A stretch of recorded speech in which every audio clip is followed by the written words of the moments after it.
Halo semuanya, PTT Harana Kaiser episode 652 sudah rilis nih. Tanpa banyak pembukaan, yuk langsung saja kita lanjutkan kisah serunya. Di episode sebelumnya, Xiaoyan berhasil menaklukkan Ye Huang yang mencoba kabur dengan membagi tubuhnya menjadi ratusan naga kecil. Setelah menangkap wujud aslinya, Xiaoyan menggunakan pencarian jiwa untuk menemukan lokasi Raja Tianzang yang ternyata disekap oleh klan Phoenix di sebuah altar kuno. Setelah menahan Ye Huang di ruang spiritual pagoda emas, Xiaoyan kembali naik ke permukaan laut dan mendapati bahwa konflik antara klan naga dan klan Phoenix jauh lebih rumit. Di medan perang Laut Hitam, Xuan Huang dan Feng Xi bertarung sengit sampai luka parah. Saat Feng Xi hampir kalah, 3 dewa kuat muncul: Xiao Feng Tiangao, Zhang Ming Haiyao, dan Tian Luolan. Melihat Tian Luolan, Xiaoyan menyadari inilah saatnya membalas dendam lama atas pertempuran berdarah masa lalu. Tian Luolan, perempuan yang tampak layu seperti ranting kering itu, melangkah perlahan. Setiap kali kakinya menjejak tanah, bunga-bunga bermekaran di sekitarnya. Pertempuran kali ini, klan Phoenix berhasil memanggil begitu banyak tokoh kuat dari dunia Shanhai. Hal ini jelas menjadi kerugian besar bagi klan naga. Terlebih lagi, mereka telah meninggalkan benua Longduan, membuat keadaan semakin tidak menguntungkan. Tatapan Xuan Huang menjadi dingin. Dia menyadari bahwa pertempuran ini adalah pertempuran berdarah. Pertarungan hidup dan mati dengan peluang kemenangan yang amat kecil. Tidak ada satupun kekuatan yang berpihak pada klan naga.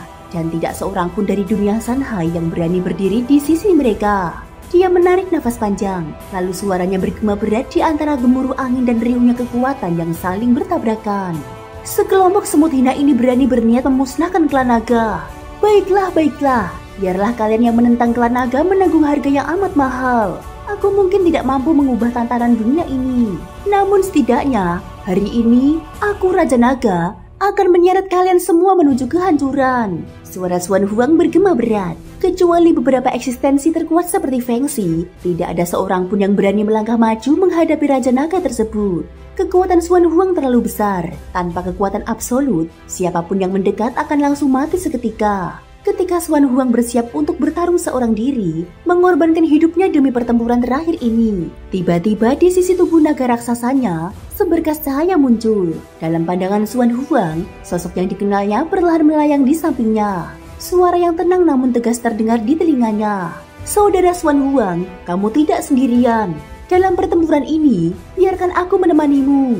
Mendengar suara itu, mata naga Xuan Huang bergetar.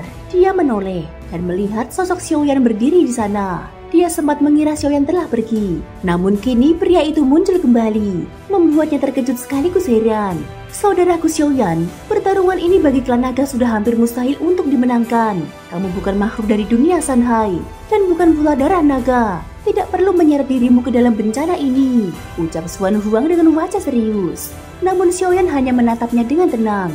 Dia tahu betul mengapa Xuan Huang berkata demikian. Xuan Huang adalah sosok yang menjunjung kebenaran dan keadilan. Justru karena itulah, Xiaoyan memutuskan untuk berdiri di pihak klan naga. Saudara Xuan Huang, aku datang ke tempat ini karenamu. Bagaimana mungkin aku hanya diam menonton? Lagi pula, yang kita hadapi hanyalah sekelompok semut belaka. Apa yang perlu ditakutkan? Kau dan aku bersatu, maka pertempuran ini dapat kita menangkan, ucap Xiaoyan sambil tersenyum tipis. Tatapannya kemudian beralih, langsung mengarah pada sosok Tian Luolan yang berdiri di kejauhan. Begitu mata mereka bertemu, tubuh Tian Luolan bergetar hebat. Dalam pandangannya, bayangan sayap raksasa membentang di belakang Xiaoyan. Pemandangan yang membuatnya tertegun. Dia sama sekali tidak menduga akan bertemu Xiaoyan di dunia Shanhai. Tian Luolan sangat memahami betapa dalam kekuatan Xiaoyan. Meski tampak berada di tahap ketiga keabadian dewa, pria ini telah menewaskan 3, bahkan 4 ahli dari tingkat kelima tanpa benar-benar dikalahkan. Namun setelah merenung sejenak, Tian Luolan tidak memilih mundur. Tatapannya justru semakin dingin, membangkitkan niat membunuh yang tajam. Dia teringat bahwa di dunia sensi dulu, dia gagal membunuh Xiaoyan karena dukungan energi alam semesta yang kuat dan berbagai variabel tak terduga. Namun kini adalah dunia Shanhai, tempat berkumpulnya para penguasa tertinggi. Disinilah kesempatan terbaik untuk menebus kegagalannya. Tanpa banyak bicara, Tian Luolan menghancurkan selip giok di tangannya. Cahaya yang aneh melayang menuju kehampaan, seolah mengirimkan sinyal rahasia. Melihat hal itu, Xuan Huang hanya tertawa keras. Dia tidak lagi menolak bantuan Xiaoyan. Dengan kehadiran sosok itu, peluang menang klan naga meningkat pesat. Namun suara dingin Feng Xi segera memotong tawa itu. Xuan Huang, ternyata kau benar-benar bersekongkol dengan manusia asing. Klan naga sepertimu tidak pantas menjadi penguasa baru dunia Sanhai. Sosok Feng Xi muncul dari pusaran api. Matanya memancarkan penghinaan yang jelas terhadap Xiaoyan. Xiaoyan tidak menanggapi kata-kata itu. Dia hanya melangkah maju. 3 orang itu biar aku yang tangani. Sedangkan dia, kau sendiri yang membunuhnya. Ucap Xiaoyan dengan singkat. Begitu kakinya menginjak udara, kekuatan yang sangat besar meledak keluar dari tubuhnya. Kini, Xiaoyan bukan lagi dirinya yang dahulu. Dengan fondasi penyatuan 3 avatarnya, kekuatannya telah cukup untuk menghadapi para dewa kuat. Xiao Feng Tiango dan Chang Ming Haiyao yang berdiri di sisi Tian Luolan, keduanya merupakan makhluk kuno selevel leluhur. Masing-masing memiliki kekuatan di tahap keempat transendensi. Meskipun demikian, keduanya jelas menunjukkan kekuatan luar biasa. Di bawah telapak kaki Xiaoyan, kilatan petir Cile muncul dan sosoknya segera melesat menuju medan pertempuran. Lawan pertamanya bukan lain adalah Tian Luolan dari klan hutan iblis Tian Luo. Tian Luolan dikenal memiliki kekuatan jiwa yang telah menembus alam void. Oleh karena itu, Xiaoyan menempatkannya sebagai target pertama yang harus dibunuh. Tian Luolan yang mengenali Xiaoyan segera mengingatkan 2 orang di sisinya. Dia adalah reinkarnasi penguasa Sensi. Bersiaplah, kita harus membunuhnya bersama-sama. Xiao Feng Tiango dan Chang Ming Haiyao segera mengangguk. Mereka masih belum menyadari betapa berbahayanya situasi yang akan mereka hadapi. Karena belum pernah melawan Xiaoyan secara langsung, mereka tanpa sadar meremehkan kekuatannya. Xiaoyan menatap mereka bertiga dengan tenang. Kita sudah lama saling mengenal, namun rupanya kalian tetap bernafsu untuk membunuhku. Suara itu menggema di udara. Dalam sekejap, tinjunya menghantam ke arah Tian Luolan. Xiao Feng Tiango segera bergerak, mengibaskan senjata bilah anginnya, menimbulkan gelombang tajam. Di sisi lain, Chang Ming Haiyao mengangkat trisula emas purbanya, lalu menghantam ke arah Xiaoyan. Di atas kepala Xiaoyan, bola air raksasa terbentuk dan menghujam turun dengan kekuatan yang menakutkan.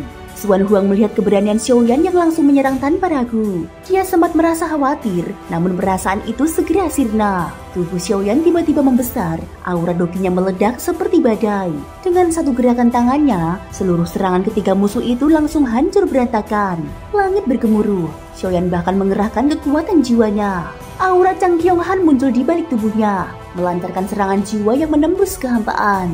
Meskipun tidak cukup untuk melukai Tian Luolan, namun 2 lawan lainnya yang memiliki kekuatan jiwa jauh lebih lemah langsung kehilangan kemampuan bertarung dalam waktu singkat.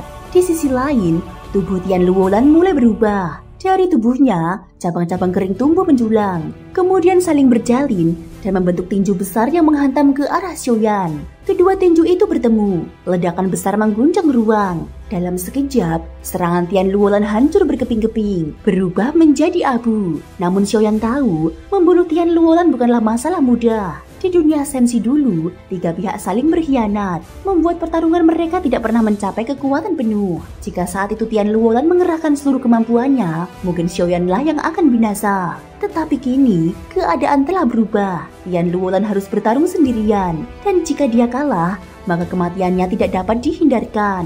Bunga-bunga bermekaran di sekeliling mereka, namun bukan bunga biasa. Semuanya adalah formasi sihir terlarang. Saat bunga-bunga itu menyentuh tubuh Xiaoyan, seketika berubah menjadi lapisan demi lapisan formasi penyegel yang menekan dari segala arah. Tian Luolan menatapnya dengan dingin, lalu mengatakan, "Pertempuran kita di dunia Sensi, aku hanya menggunakan 30% dari kekuatanku dan kau sudah hampir mati.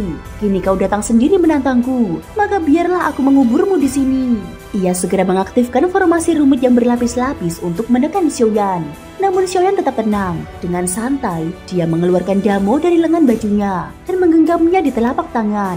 Cahaya biru memancar seketika, membuat semua segel yang kuat itu runtuh seolah tak berdaya. Yang lebih mengejutkan, bukan hanya satu segel yang hancur, melainkan semua segel di area sekitar ikut meledak dan lenyap. Mata Tian Luolan membesar tak percaya. Namun sebelum dia sempat bereaksi, kekuatan jiwa Xiaoyan sudah mulai bergulat. 24 gerbang surga muncul mengelilingi tubuhnya, memancarkan cahaya menggetarkan. Sekarang giliranku.